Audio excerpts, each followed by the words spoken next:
임순옥 씨, 약 먹을 시간이에요. 잠시만요. 얼른 오세요. 혹시 이번에 새로 들어온 남자분 이름 알아요? 흰머리에 키 크신 분 말씀하시는 거예요? 이름까지는 기억이 안 나는데. 무슨 일로 여기 요양원에 입소했대요? 파킨슨병 초기에 치매도 있으신 것 같아요.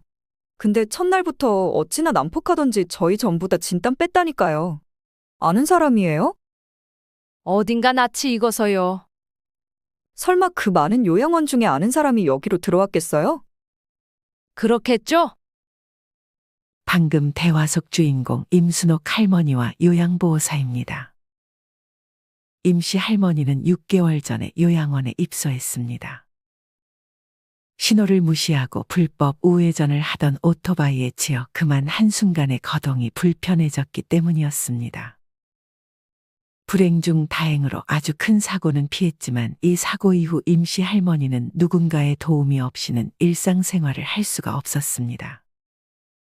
임씨는 극심한 우울증에 시달렸지만 자기 때문에 고생할 자식들을 생각해 제발로 요양원으로 들어가겠다고 자식들에게 뜻을 전했습니다. 그러던 중 요양원에서 낯이 익은 한 남성을 봤습니다. 임씨 할머니는 그냥 닮은 사람일 거라고 생각했습니다. 그러던 중 우연히 복도를 걷다가 낯익은 이름을 부르는 요양보호사의 목소리가 들렸습니다. 임씨는 설마 하는 마음에 그 소리가 들린 곳으로 휠체어를 끌고 갔습니다. 임씨는 그곳에서 다시 한번 그 사람의 얼굴을 보자 흠칫 놀랐습니다. 그 사람은 바로 임씨가 30년 전에 이혼했던 전 남편이었습니다. 두 사람은 어떤 이유에서 헤어졌고 그 이후 30년 만에 요양원에서 만난 두 사람은 어떻게 됐을까요? 지금부터 임씨 할머니의 이야기를 들려드리겠습니다. 임씨 할머니는 어린 시절 가난한 집안의 막내딸로 태어났습니다. 임씨의 부모님은 임씨가 성인이 되자마자 얼른 시집을 보내려 했습니다. 하지만 임씨는 집에서 나가기 싫다며 그런 부모님의 중매 제안을 거절하기 일쑤였습니다. 집은 가난했어도 막내딸을 누구보다 아끼던 임씨의 부모님은 그런 임씨가 마음의 준비가 될 때까지 기다려줬습니다. 그렇게 다른 형제들 다 출가하고 임씨만이 부모님과 함께 살고 있었는데 더 이상 늦으면 임씨가 평생 혼자 살 것을 걱정했던 임씨의 부모님은 억지로 임씨를 시집 보냈습니다. 워낙 가난한 집안이었기에 임씨는 자신들과 비슷한 가난한 집안의 남편을 만나 결혼했습니다. 하지만 다행히도 임씨의 남편은 다정한 사람이었습니다. 그렇게 임씨와 남편은 없는 살림에도 서로를 아껴주며 그렇게 결혼 생활을 시작했습니다. 남편은 공사장을 매일같이 출근했고 임씨는 장사를 시작했습니다. 처음에는 당연히 돈이 부족하니 조금씩 물건을 구해다 팔았습니다. 그리고 번 돈으로 더 많은 물건을 구매하고 더 많이 팔고 하는 방식으로 장사를 시작했습니다. 생활비는 남편이 벌어들이는 돈을 아껴가며 썼습니다. 임씨는 말주변이 별로 좋지 않았습니다. 그래서 물건을 보러 온 손님들을 하나둘 놓치기 일쑤였습니다. 임씨는 이대로 가면 안 되겠다고 생각했습니다. 임씨는 장사하는 시간을 줄이고 나머지 시간에 다른 노점상 상인들을 관찰하기 시작했습니다. 물건을 잘 파는 상인들은 어떻게 손님들에게 말을 거는지 궁금했습니다. 임씨는 가장 장사가 잘 되는 곳을 찾아 그 주인이 하는 말을 유심히 듣기 시작했습니다. 해당 노점상 주인은 굉장히 유쾌하고 손님들의 기분을 잘 맞춰주고 있었습니다. 그리고 하나 살 것을 두 개 사도록 만드는 기술도 아주 탁월하게 느껴졌습니다. 임씨는 그렇게 배운 말기술을 연습하기 시작했습니다. 그리고 쑥스러웠지만 상인들을 보며 배웠던 말들을 하나씩 따라해보기 시작했습니다. 그렇게 임씨는 노하우를 터득해서 그 주변에서 제일 물건을 많이 팔 수 있게 됐습니다. 임 씨는 그렇게 번 돈으로 작은 가게를 차렸고 그곳에서도 똑같이 장사가 잘 됐습니다. 임 씨가 나름 성공하면서 임 씨와 남편은 드디어 가난에서 벗어날 수 있었습니다. 이후 임 씨가 이 집안을 살렸다는 소식이 여기저기 퍼지기 시작했습니다.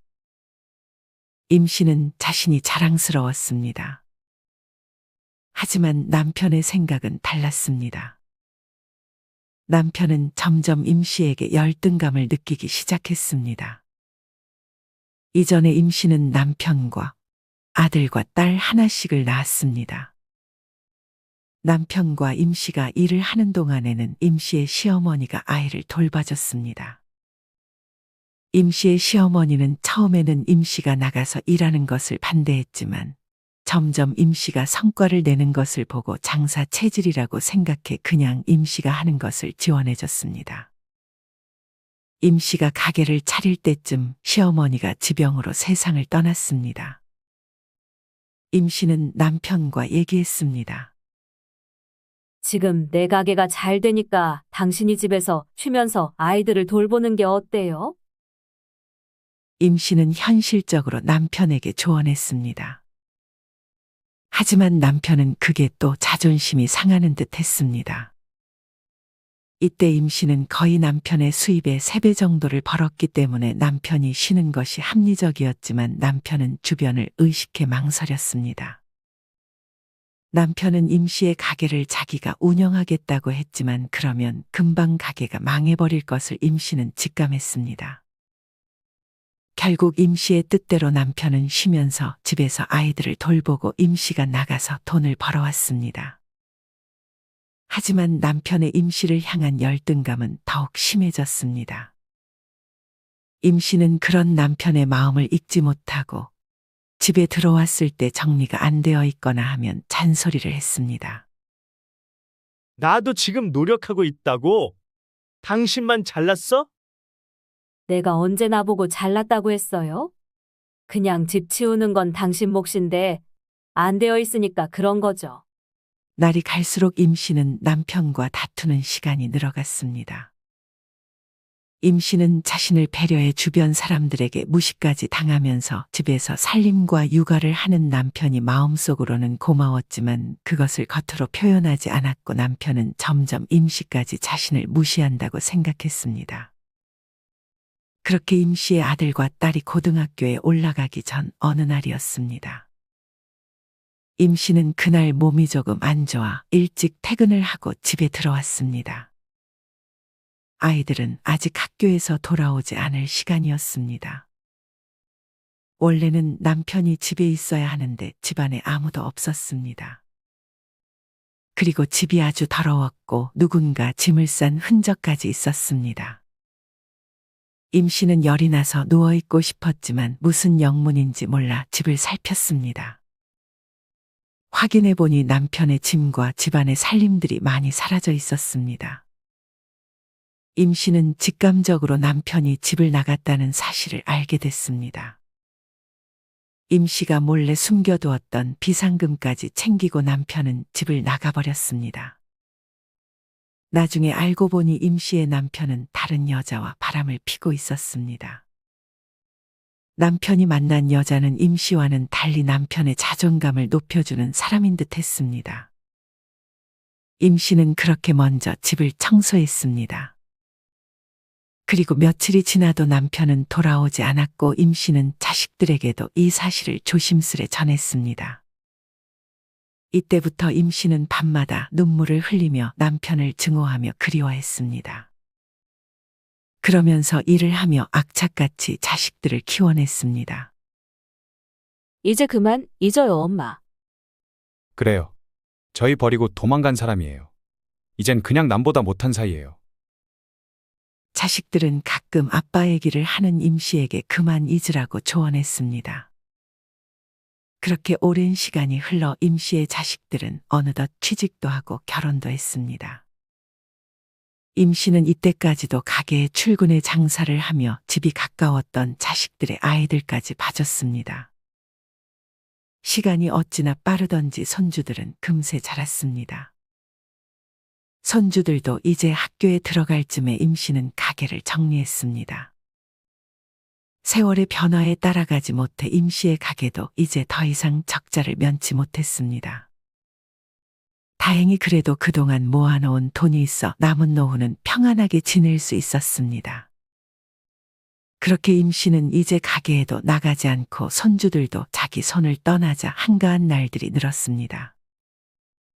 매일 아침 늦잠을 자고 보고 싶은 TV 프로그램을 보고 가보고 싶었던 카페들도 지인과 함께 찾아가며 그렇게 살고 있었습니다.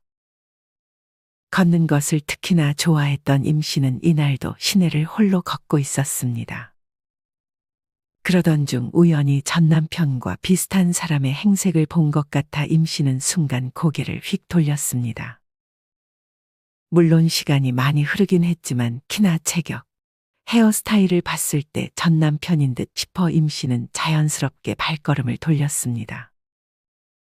전 남편처럼 보이는 사람은 후줄근한 차림으로 식당에 들어가 밥을 먹고 있는 듯 했습니다. 딱 보니 술에 찌들어 있는 모습이었습니다. 전 남편처럼 보이는 사람은 들어간 식당의 단골인 듯 했습니다. 식당의 주인은 친근하게 한배 씨 하며 전 남편의 이름을 불렀습니다. 그 이름을 듣고 임 씨는 그 사람이 전 남편임을 확신했습니다. 몰골을 보니 바람핀 여자와 지금은 만나지 않는 듯 했습니다. 그렇게 남편을 훔쳐보던 임 씨는 전 남편과 눈이 마주치자 급하게 몸을 피했습니다. 전 남편도 왠지 자기를 알아본 것 같았지만 식당을 나와서 임 씨를 찾지는 않았습니다. 임 씨는 그런 남편을 더 이상 캐지 않기로 하고 집으로 돌아갔습니다. 아직 남편 못 잊었어? 바람핀 남자를 왜 못 잊어? 그건 용서할 수 없지만 그래도 내가 못해준 건 후회돼. 그리고 결혼 초반에 좋았던 사이가 그립긴 그리워. 가끔은 생생하게 기억나기도 하고. 다른 사람을 만나보는 건 어때? 이 나이에 누굴 또 만나?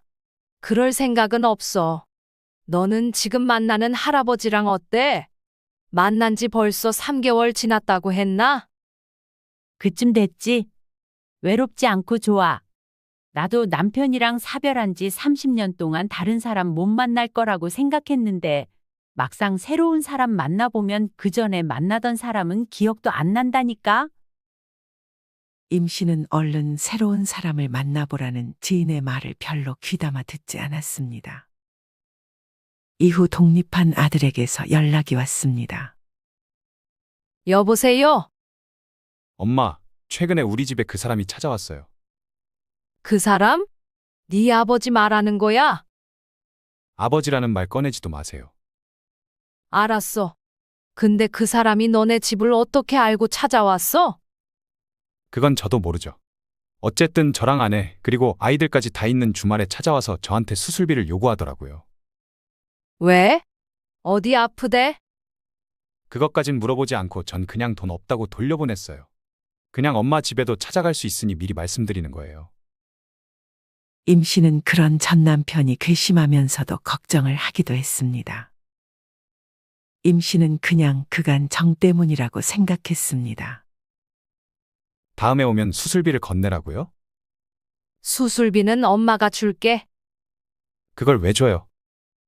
그래도 뭔 병에 걸렸는지도 모르고 그냥 죽게 놔둘 수는 없잖아.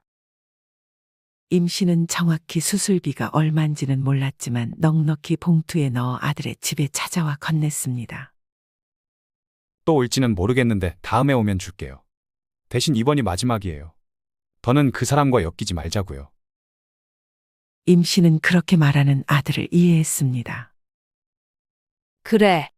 만약 이후에 한 번 더 너한테 돈 요구하면 그땐 정말 무시해버려. 아들은 이런 임 씨의 결정을 마음에 들어하지는 않았지만 임 씨를 생각해서 엄마의 말을 따르겠다고 했습니다. 이후 아들의 집에 임 씨의 전 남편이 한 번 더 찾아온 듯 했습니다. 엄마, 그 사람 저희 집에 또 찾아와서 수술비 건네줬어요. 임 씨는 내심 전 남편이 아들의 집에 다시 찾아온 것을 다행이라고 생각했습니다. 근데 무슨 수술 받는 거래? 저도 딱 그거 하나 물어봤는데 간 쪽에 수술 받는 것 같더라고요. 술 냄새를 어찌나 풍기던지 술 때문에 받는 것 같아요. 정말 한심해서. 바람나서 집 나갔으면 잘 살기라도 하시지. 임 씨는 그런 아들의 말에 동의했습니다. 그때 당시에는 남편을 증오했지만 이제는 그런 증오보다는 잘 살기를 바라는 마음이 컸습니다. 엄마, 그 사람 자꾸 찾아오는데 어떡하죠? 또 찾아갔어? 이번에도 돈 달래? 네. 수술 받았는데 수술을 한 번 더 받아야 되나 봐요. 그래서 이번엔 못 준다고 양심도 없냐고 말했어요. 임 씨는 다시 한 번 더 아들에게 수술비를 건네러 아들 집에 찾아갔습니다. 저번이 마지막이라고 했잖아요. 그거 수술비로 쓰는지 안 쓰는지 어떻게 알아요? 그래도 진짜 수술비면 어떡해? 수술도 못 받게 놔둘 수는 없잖아. 임 씨는 이번에도 아들을 설득했습니다. 결국 아들은 이번에도 임 씨의 말을 따랐습니다. 하지만 이후에는 어떻게 됐는지 전 남편이 아들의 집을 찾지 않았습니다. 임 씨는 아들 집으로 찾아가지 않은 남편을 걱정했습니다. 자기도 양심 없는 줄 아는 거죠. 엄마도 이제 신경 끄세요. 그때 얼마나 힘들었는지 벌써 잊으셨어요? 임 씨는 이만하면 자기가 할 수 있는 건 전부 했다고 생각하고 다시금 전 남편을 기억에서 지우려고 애썼습니다. 그렇게 시간이 흘렀고 임 씨는 평온한 일상에 감사하며 지내고 있었습니다. 어느 날 임 씨는 여느 때와 같이 시내를 걷고 있었습니다. 나이가 있음에도 2~3시간 동안 걸어도 끄떡없는 임 씨였습니다. 걷는 것이 너무 즐거워서 임 씨는 그렇게 걷는 것 자체가 하루의 낙이었습니다. 하지만 불행한 사고가 임 씨를 덮쳤습니다. 임 씨는 파란불이 켜져 신호를 건너려 했습니다. 그 순간 오토바이 한 대가 신호도 무시하고 불법 우회전을 하며 임 씨를 덮쳤습니다. 임 씨는 그대로 오토바이에 치여 쓰러졌고 그 오토바이는 임 씨를 치고 그냥 그 자리를 달아났습니다. 뺑소니였습니다. 임 씨는 고통스러워 소리조차 지를 수 없었습니다. 지나가던 차에서 사람이 내려 구급차를 불러준 이후 도로변에서 사고를 당한 임 씨를 인도로 옮기면서 불행하게도 임 씨는 상태가 더 악화되었습니다. 원래 이런 사고를 당했을 때 함부로 들어서 옮기면 안 되지만 신고를 한 행위는 그것까지는 알지 못한 듯 했습니다. 임 씨는 빠르게 치료를 받았음에도 결국 앞으로, 아니 어쩌면 평생 동안 걷지 못할 수도 있다는 말을 의사에게 들었습니다. 임 씨는 이후 극심한 우울증에 시달렸습니다. 엄마, 밥 좀 드세요. 됐다. 입맛이 없다. 임 씨의 딸은 직장을 그만두면서까지 임 씨를 돌봤습니다. 하지만 딸의 형편도 그리 좋은 편은 아니라 언제까지고 쉬면서 임 씨를 도와줄 수는 없었습니다. 아들은 일을 다니며 저녁에 가끔 임 씨에게 얼굴을 비쳤습니다. 임 씨는 남편의 수술비를 건네고 그동안 가게를 폐업하고 일을 하지 않으면서 모아둔 돈이 그리 많지는 않았습니다. 그리고 이내 요양보호사를 집으로 부를 만큼 넉넉하게 돈이 있지 않음을 깨달았습니다. 그렇게 임 씨 할머니는 아들과 딸에게 요양원에 들어가겠다는 말을 전했습니다. 이날은 임 씨 할머니의 생일이었습니다. 밖에서 식사하기는 불편할 거라 생각해서 아들과 딸은 각각 먹을 것과 재료, 케이크까지 사와 임 씨의 생일을 축하해 줬습니다. 음식을 맛있게 먹고 즐겁게 얘기하다가 임 씨는 잠깐의 침묵 끝에 얘기를 꺼냈습니다. 아들과 딸은 임 씨가 그런 말을 할 것이라 예상이라도 한 듯 표정이 굳었습니다. 요양원에 들어가야겠다. 걱정은 하지 마라. 어차피 다들 요양원 들어가잖아. 나는 그 시기가 조금 빠른 것뿐이고. 아들과 딸은 눈물을 흘렸지만 그런 임 씨를 말리지는 않았습니다. 아들과 딸은 임 씨에게 자주 찾아가겠다는 말을 전했습니다. 임 씨는 그렇게 요양원에 들어갈 준비를 했습니다. 요양 등급을 받자마자 임 씨는 자식들의 도움으로 요양원도 알아봤습니다. 그렇게 요양원에 들어가는 당일 임 씨는 두려웠습니다. 여기를 들어가면 거의 못 나올 것이라고 생각하니 마치 감옥과도 같았습니다. 임 씨는 자식들과 요양보호사의 도움으로 요양원에 입소했습니다. 자식들이 인사를 하고 떠나니 임 씨는 이제 요양원에 들어왔다는 사실이 실감났습니다. 같은 방에 있는 약간 정신이 온전치 못한 할머니들과 닫힌 문, 병원에서나 볼 법한 침대들까지 임 씨는 우울한 감정이 또다시 밀려왔습니다. 임 씨는 그렇게 요양원 첫날 잠을 이루지 못했습니다. 뜬 눈으로 밤을 샌 다음 날 아침 일과가 밝았습니다. 임 씨는 피곤한 몸을 이끌고 요양보호사의 도움을 받으며 안내해준 장소로 향했습니다. 새로운 임 씨를 봤는지 굉장히 기가 세 보이는 사람이 와서 자꾸만 임 씨에게 말을 걸었습니다. 어떻게 들어왔냐? 남편은 없냐? 자식들한테 버림받았냐는 등의 이야기를 아무렇지도 않게 하는 사회성이 결여된 할머니였습니다. 임 씨는 그 할머니의 말에 대꾸도 해주지 않았습니다. 하지만 이때부터 그 할머니는 임 씨를 괴롭히기 시작했습니다. 아직 임 씨는 요양원의 분위기가 어떤지 파악하지 못하고 있었는데 뭔가 이 안에서도 무리가 존재하는 듯 했습니다. 그 할머니는 90대로 보이는 듯 했는데 80이 넘은 다른 노인들을 불러다가 임 씨를 왕따시켜야 한다는 분위기를 조성했습니다. 다른 할머니들도 자기가 타겟이 되는 것이 싫어 하나둘씩 동참하기 시작했습니다. 요양원에 있는 부모를 모시는 자식들은 당연히 자기 부모가 요양원에서 잘 지내기를 바랬겠지만 저 무리에 찍힌 부모들은 그 안에서 왕따까지 당해야 했습니다. 혹여나 요양보호사들이 임시 할머니를 도와주려고 하면 그 모습을 계속 보고 있다가 그렇게 챙겨주지 말라고 소리를 치기도 했습니다. 엄마? 여기서 잘 지내지 그럼. 다들 좋은 사람들밖에 없으니까 걱정하지 마. 별일 없지? 그래. 벌써 끊게? 손주는 집에 없어? 알았다. 나중에 또 전화해. 임시 할머니는 여기서 지내는 하루하루가 고통이었지만 자식들에게 이 악물고 티내지 않으려 노력했습니다. 오전에는 아침 체조를 주로 했습니다. 임씨를 왕따시키는 할머니들은 일부러 체조를 하며 몸이 불편한 임씨를 툭툭 치기도 했습니다. 아이고, 왜 거기에 있어요? 걸리적거리게. 뒤에서 킥킥대는 다른 할머니들의 웃음소리가 들렸습니다. 임씨는 아무 대응도 할 수 없었습니다. 요양보호사는 그 모습을 본 것 같지만 괜히 그 일에 끼어들고 싶어 하지 않은 눈치였습니다. 아침 체조 때만이 아니었습니다. 밥 먹기 전에는 신체 기능 훈련을 했는데 임씨가 잘 서 있지 못하자 왕따를 주도하는 할머니들은 뒤에서 키득댔습니다. 그렇게 훈련해서 임씨가 다시 걷기라도 할까봐 훈련하는 것을 방해하기도 했습니다. 도와주는 선생님은 그러지 말라고 했지만 할머니들의 고집을 꺾을 수는 없었습니다. 이런 상황을 겪지 않아도 우울했는데 이런 일까지 당하니 임씨의 정신은 날로 피폐해져 갔습니다.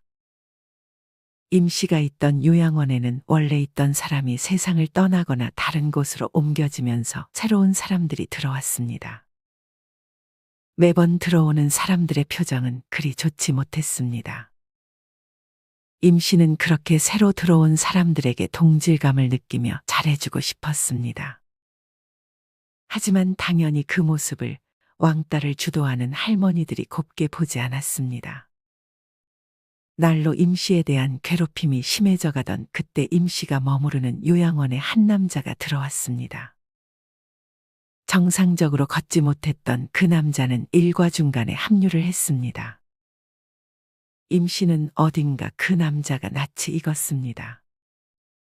일과가 끝나고 요양보호사가 임씨의 상태를 체크하기 위해 임씨가 머무르던 방으로 찾아왔습니다. 임 씨는 그때 그 남자를 찾고 있느라 복도를 서성이고 있었습니다. 임순옥 씨, 약 먹을 시간이에요. 잠시만요. 얼른 오세요. 혹시 이번에 새로 들어온 남자분 이름 알아요?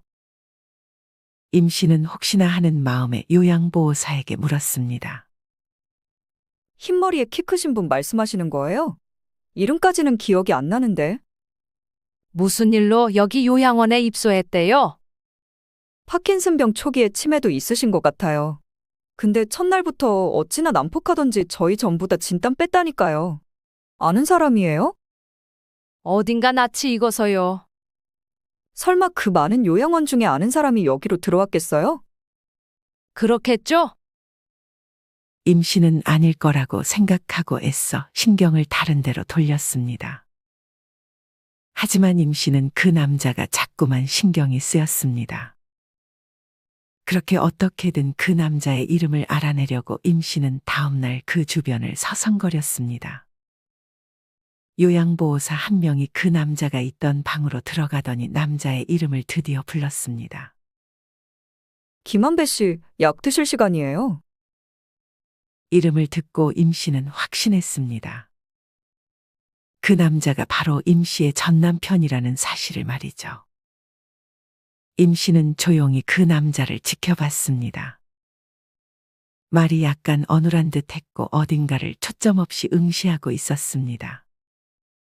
하지만 헤어스타일이나 눈매 등의 생김새는 예전 모습이 아직 남아 있었습니다. 임 씨는 괜히 그런 전 남편이 안쓰러웠습니다. 그때 수술 못 받은 건 어떻게 됐는지도 궁금했고 이래저래 하고 싶은 말이 많았습니다. 들어보니 치매가 조금 진행되긴 했지만 그래도 정신이 온전한 시간들이 꽤 있는 듯 했습니다. 임 씨는 요양보호사 한 명에게만 그 남자가 자기 전 남편이라는 사실을 전하고 만날 수 있게 도와달라고 부탁을 했습니다. 하지만 규정이 있어 요양보호사는 곤란해하는 듯 했지만 기회를 보고 그렇게 해주겠다고 말했습니다. 이후 요양보호사들이 그 안에 있는 할머니 한 분의 건강이 위독해져서 정신이 없는 틈을 타 임 씨는 남편이 있는 방으로 향했습니다. 전 남편은 임 씨를 보고 알아본 듯 했지만 못 본 척했습니다. 하지만 그런 전 남편에게 임 씨는 말을 걸었습니다. 당신 김한배 씨 맞아요? 나 기억하겠어요? 임 씨의 전 남편은 그런 임 씨의 질문에 침묵을 지키다 자기가 김한배가 맞다고 말을 했습니다. 다행히 이때는 정신이 온전한 것 같았습니다. 간 수술은 그때 어떻게 됐어요? 전 남편은 약간 어눌한 말투로 간 수술은 아들이 도와줘서 잘 받을 수 있었다고 했습니다. 아들은 이후 한 번 더 자기를 찾아온 아버지에게 그냥 수술비를 건네줬다고 했습니다. 원래는 와도 안 주려고 했지만 사실 아들도 아버지가 어릴 때는 자기에게 잘해준 것을 잊지 않은 듯 했습니다. 괜히 임 씨가 아버지에게 더 이상 미련을 갖지 않게 하기 위해서 따로 임 씨에게 말을 하지는 않은 것 같았습니다. 그 이후로 어떻게 지냈어요? 임 씨는 그동안 무슨 일이 있었는지 전 남편에게 물었습니다. 들어보니 바람펴서 같이 살았던 여자는 또 다른 남자와 바람을 핀 듯 했고 그 전에 그 여자와 낳았던 자식 한 명과는 연락을 거의 하지 않는다고 했습니다. 임 씨의 전 남편은 임 씨를 떠난 것을 아직까지도 후회하는 것 같았습니다. 미안해. 그때는 내가 너무나 어리석었어. 더 얘기를 나누고 싶었지만 취침 시간이 다가와서 임 씨는 나중에 다시 얘기하자며 방으로 돌아갔습니다. 그 다음 날도 어김없이 다른 할머니들이 임 씨를 괴롭히고 있었습니다. 임 씨가 그렇게 고통스러워하던 순간 전 남편도 그런 임 씨를 본 듯했습니다. 임 씨의 전 남편은 임 씨를 괴롭히는 할머니들에게 다가가서 한 번만 더 임 씨를 괴롭히면 같이 죽어버리겠다고 말했습니다. 그 말에 콧방귀도 안 끼던 할머니들은 임 씨의 전 남편이 진짜 자기들에게 해를 가하려고 하자 그제서야 임 씨를 더 이상 괴롭히지 않았습니다. 임 씨는 이 사실을 요양보호사에게 들었습니다. 아까 무슨 소란이었어요? 김한배 씨 아시죠? 할머니 전 남편이라는 분. 그분이 할머니 괴롭히던 다른 무리 할머니들한테 가서 할머니 괴롭히지 말라고 한바탕 난리를 친 모양이에요. 해를 가하려고 해서 잘못하면 요양원에서 퇴출당할지도 몰라요. 임 씨는 그 말을 듣고 전 남편을 걱정했습니다. 왜 그랬어요? 그냥 나 신경 쓰지 말고 여기서 편하게 지내시지. 이번에는 요양보호사의 도움으로 둘은 편하게 얘기를 나눴습니다. 그리고 이전에 못다한 얘기를 다시 나누기 시작했습니다. 남편은 새 살림을 차린 그쪽 부모에게도 많은 구박을 받으며 산 듯 했습니다. 그건 그렇고 진철이랑 영지는 잘 지내? 전 남편은 자식들의 안부를 물었습니다. 잘 지내죠? 아직 손주들 못 봤죠? 벌써 어찌나 컸는지. 얼마 전까지만 해도 작은 아기였는데. 근데 이 요양원에는 당신 자식이 보낸 거예요? 그렇지 뭐. 나 같아도 나 같은 아빠가 있으면 요양원에 보내버렸을 거야. 그리고 내가 잘못한 게 많아서 원망하지도 않아. 돈은요? 그건 자식이 잘 내줘요? 당신한테 미안하지만 그때 집에 있던 돈 내가 훔쳐간 거 당신도 알고 있지. 그 돈은 죄책감에 쓰지도 못하고 있다가 그냥 자식한테 줘버렸어. 그 돈으로 내다가 아마 그 돈 다 떨어지면 더 이상 안 내줄지도 몰라. 임 씨는 들으면 들을수록 남편이 참 가여웠습니다. 그땐 정말 미안했어. 당신을 만나면 꼭 사과하고 싶었어. 예전에 식당에서 당신 날 알아봤지? 그때라도 사과를 꼭 했어야 했는데 그때도 뭔가 용기가 나지 않았어. 나도 당신한테 잘한 거 없는 건 마찬가지예요. 내가 당신 마음을 너무 몰라줬어요. 물론 바람핀 걸 용서하는 건 아니지만 내가 못한 것만 생각나서 나도 당신 만나면 꼭 이 말 해주고 싶었어요. 당신은 잘못한 거 없어. 내가 다 못나서 그랬지. 이번에 진철이랑 영지 오기로 했는데 한번 보실래요? 아이들이 날 반겨줄까? 아이들도 당신이 어릴 때는 잘해준 기억 간직하고 있을 거예요. 애들한테도 용서를 구해야죠. 전 남편은 그런 임 씨의 말에 알겠다고 했습니다. 며칠 후 임 씨의 면회 시간에 요양보호사에게 사정을 말하고 전 남편 김 씨도 함께 내려왔습니다. 미리 말하면 자식들이 안 온다고 할까봐 자식들은 그 사실을 알지 못했습니다.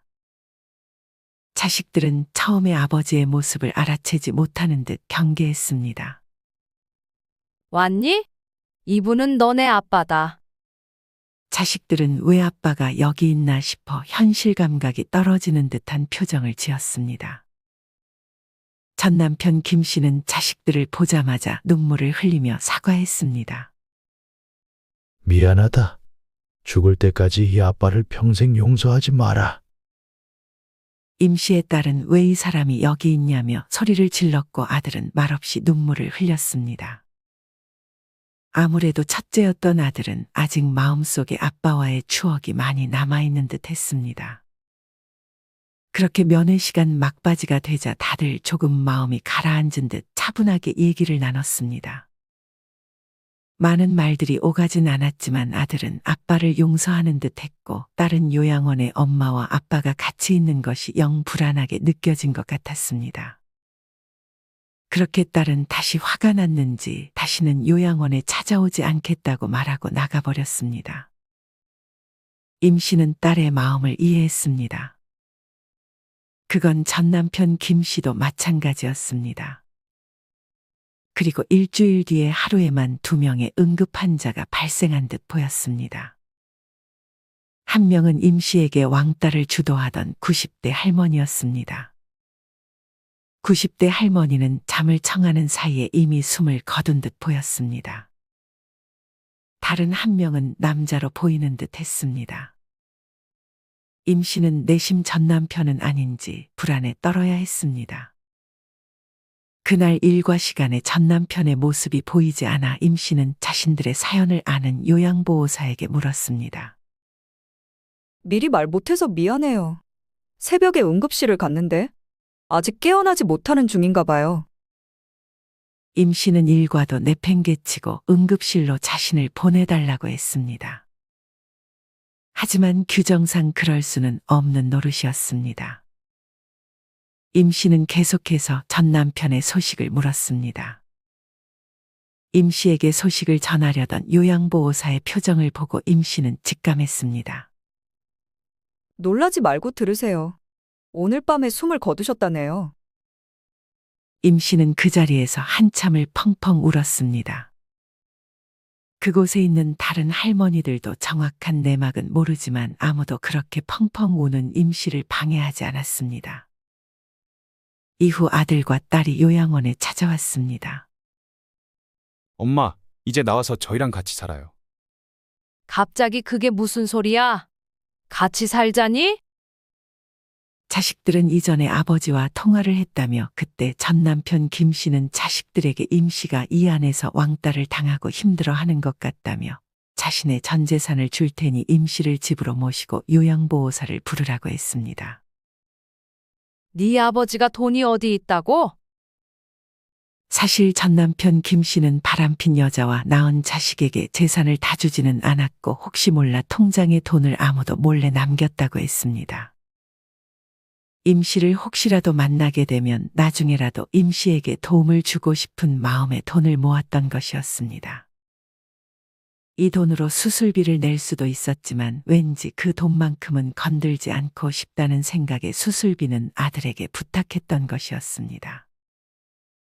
전 남편 김 씨가 자식들에게 건넨 돈은 엄청 큰 금액은 아니었지만 요양보호사를 부르기에는 꽤 충분한 돈이었습니다. 왕따 당하는 일 있었으면 저희한테 말씀하셨어야죠. 그거 알게 된 이상 아내 모실 수도 없어요. 그렇게 임 씨는 자식들과 요양원 퇴소 절차를 밟고 다시 밖으로 나왔습니다. 아직 혼자 걷기는 무리였지만 그래도 이전보다는 몸도 조금 괜찮아졌습니다. 임 씨는 아버지의 소식을 전하며 장례식을 치르자고 자식들에게 뜻을 전했고 딸은 반대했지만 결국 임 씨와 아들에게 못 이겨 같이 장례식을 치렀습니다. 비용은 임 씨가 가지고 있던 목돈으로 치렀습니다. 그렇게 전 남편을 보내고 임 씨는 이제 남편에 대한 마지막 기억이 전 남편이 도망갔던 기억 대신 요양원에서 나눴던 좋은 기억들이었습니다. 이 기억들을 간직한 채 임 씨는 가끔 남편을 추억하며 남은 여생을 평안하게 지내고 있습니다. 여러분은 이런 임 씨의 이야기를 어떻게 들으셨나요? 잘못된 선택이 이끈 결과에 후회하는 전 남편 김 씨의 모습이 참 안쓰럽게 느껴지기도 하면서 그런 전 남편을 용서하는 임 씨도 참 대단하다는 생각이 드는 것 같습니다. 여러분이 만약 주인공 임 씨라면 오늘 이야기 속 전 남편 김 씨처럼 먼 훗날 자신에게 과거의 잘못의 용서를 구했을 때 어떻게 대처하셨을 것 같으신가요? 임 씨 할머니가 잘했다는 생각이 드시나요? 이와 관련하여 여러분의 자유로운 생각들을 댓글로 남겨주세요. 이상으로 오늘의 영상을 마치겠습니다. 우리 모든 구독자분들의 행복한 여생을 응원합니다. 다음에 더 흥미로운 이야기로 찾아뵙겠습니다. 감사합니다.